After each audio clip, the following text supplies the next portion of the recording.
Okay, imagine this. You're on an Edwardian racing yacht. You feel the deck heave, see the mast straining, but hang on. It's not water splashing, it's starlight. And you're not sailing the ocean, you're hurtling past planets. That's the crazy starting point.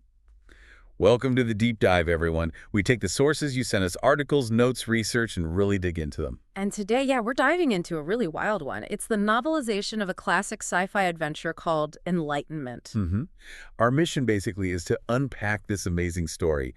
You've got cosmic races, these really strange beings, and it gets into big questions about knowledge, desire, even what reality is. So it kicks off with the doctor, Tegan and Turlough in the TARDIS. Standard enough, right? But then things immediately go wrong. Right, there's this weird power drain, Yeah. lights flickering, classic TARDIS trouble. And then this figure appears, glimmering, stern-looking, the White Guardian, and he gives this urgent but kind of fragmented warning. Yeah, really cryptic, something about extreme danger. And he tells them they have to prevent the sign of death, whatever that means. Doesn't give them much to go on, does he? No, not at all. But it sets them off into the unknown.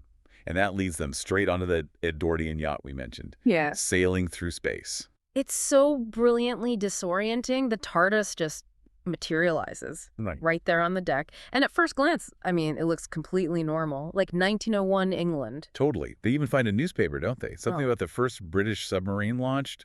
Spot on for the period. But that feeling, that normality, it doesn't last long. Not at all.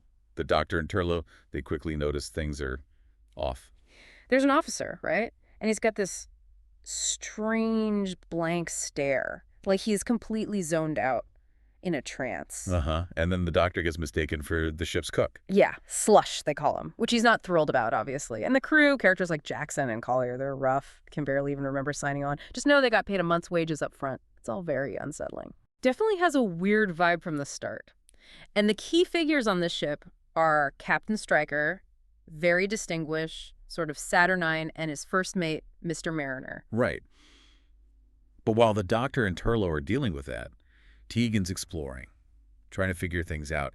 And she starts finding stuff that just, well, it doesn't belong on an Edwardian yacht. Like what kind of stuff? Well, she finds wetsuits and underwater gear, which, makes absolutely no sense for 1901 sailing. Okay, yeah, that's definitely a red flag. Exactly. And then comes the really big shock. She goes on the bridge, looks through a viewport, and the Hupenkoi.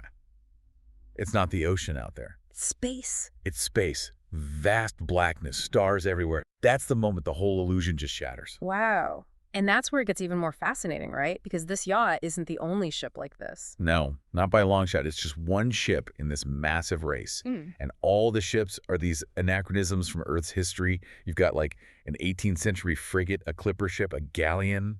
I think there's even a Phoenician vessel mentioned. All racing through space. All racing through space.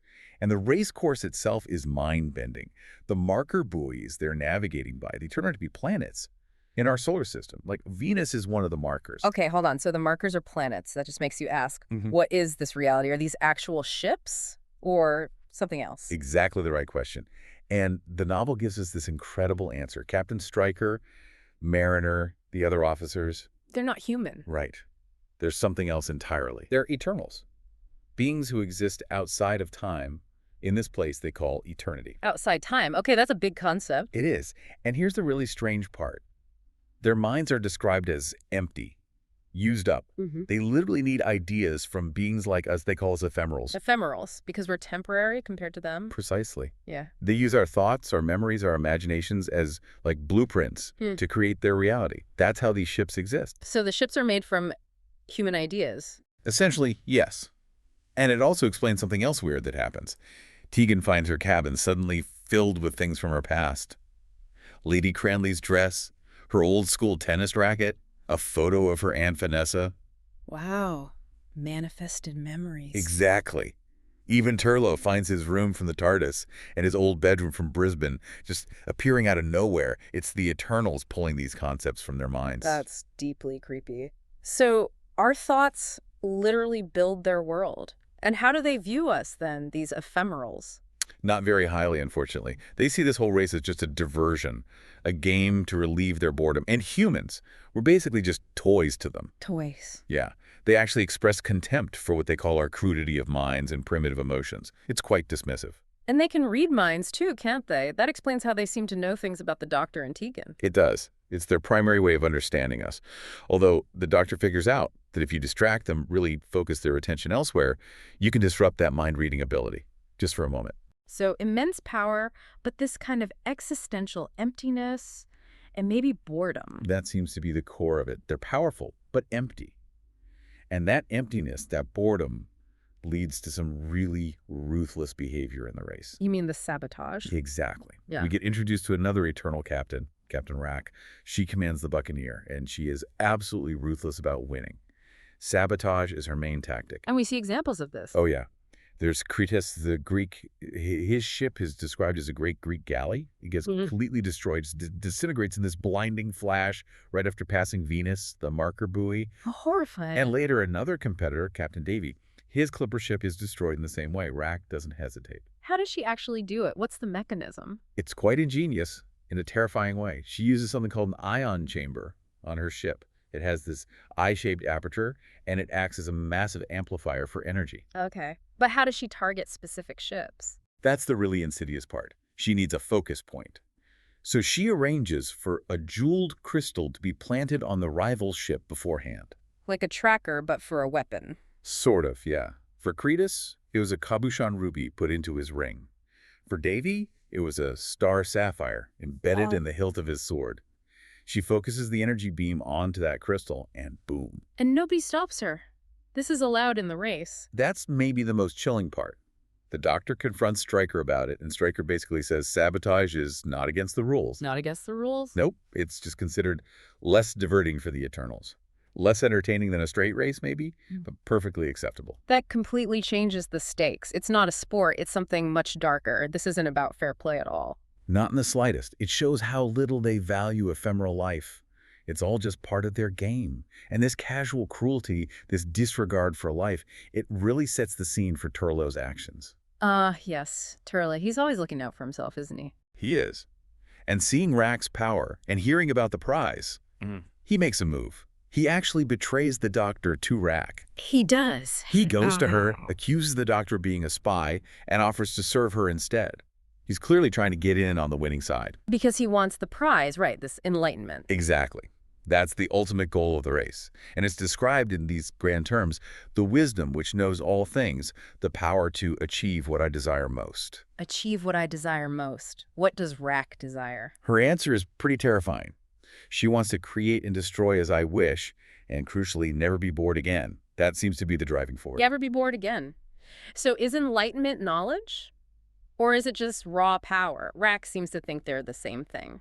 Her answer, enlightenment brings whatever one desires, suggests it's less about wisdom and more about wish fulfillment, filling that eternal void, perhaps. And this lack of empathy, this view of ephemerals as toys, it goes even further, doesn't it? The plank scene. Oh, yes. The plank scene. It's horrific. Wrack apparently entertains her guests by forcing ephemeral crew members to walk the plank off the ship into space. And they just disappear. No explosion, nothing dramatic like in the movies, because, as Wrack explains, when an eternal ship is destroyed, they just transfer back to eternity, back home. But ephemerals, we die so easily. It starkly shows the different realities they inhabit. just gone. And Turlough is caught up in all this. He is, and he's playing his own game, too. He tries to manipulate Wrack by telling her he serves this great power who speaks to him. Is he bluffing?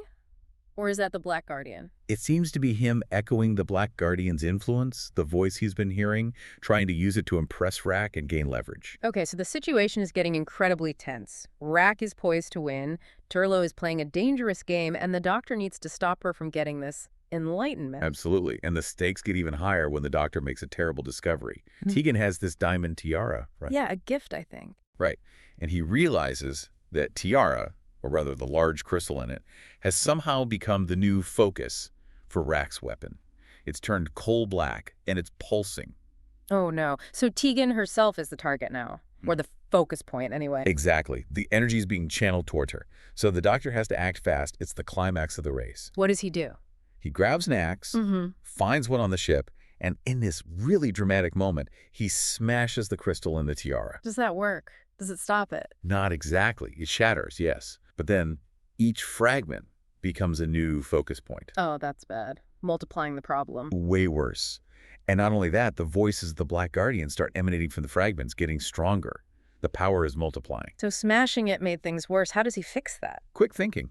He scoops up all the pulsing, glowing fragments into a scarf he grabs, runs to the side of the ship, and just jettisons the whole bundle into space. And that works. There's this blinding flash of white light out in space. A huge explosion. The focus power, the Black Guardian's influence channeled through the crystals, is destroyed. Phew. Okay. Crisis averted. So the weapon is gone. What happens next? Does the race just end? Pretty much. Yeah. Right after the explosion, the source says the wind that was filling the ship's sails just dies. Silence falls. The race is over. And then the Guardians show up, right? The ones behind it all. They do. The White Guardian and the Black Guardian materialize right there on Striker's ship. They were the true overseers of this whole cosmic contest. And the Black Guardian must be furious. His plan failed. He is initially triumphant, actually. He thinks Turlough is still his pawn, that he's basically won control. But then the White Guardian exerts his power, or maybe it's the consequence of the Doctor's actions destroying the focus. What happens to the Black Guardian? He starts to writhe and twist, and then just bursts into flames, dissolves completely into drifting ash. A pretty definitive defeat. Wow. So good triumphs over evil. Well, the White Guardian has this interesting line. He says about the Black Guardian, "While I exist, he exists, until we are no longer needed." It suggests this ongoing balance, maybe, rather than a simple victory. Unnecessary opposition. And what about the Eternals? Striker and Mariner? And the human crews? The White Guardian deals with them. The Eternals, Striker, and Mariner are sent back, return to their own times and echoing spaces in eternity. The ephemeral crews are sent back to their own times on Earth. Everyone goes home. Except, wasn't there something with Mariner and Tegan? Yes, a really poignant moment. As Mariner is fading away, returning to eternity, he reaches out to Tegan. He desperately pleads to stay with her. He says he needs her, that through her he's found a desire for existence, for life. It's this flicker of genuine ephemeral feeling in an eternal. A desire sparked by an ephemeral connection that's powerful, so everyone's dealt with, except Turlough. Except Turlough. And this is his real moment of truth. The White Guardian acknowledges Turlough did, in his own way, help disrupt the Black Guardian's plan. So he offers Turlough a reward, a share of enlightenment. How? What form does it take? It takes the form of this huge, perfect diamond, placed right there on the table. Tempting, especially for Turlough. Extremely. But just as he's offered it, the Black Guardian makes one last play. Even though he was seemingly destroyed, his influence lingers, or maybe he partly reforms for a moment. What does he offer? He tries to corrupt Turlough right at the end, offers him the diamond, offers him the TARDIS even. All he has to do is kill the Doctor. The ultimate test. Greed and power versus, well, versus what? Versus something Turlough probably didn't even realize he had.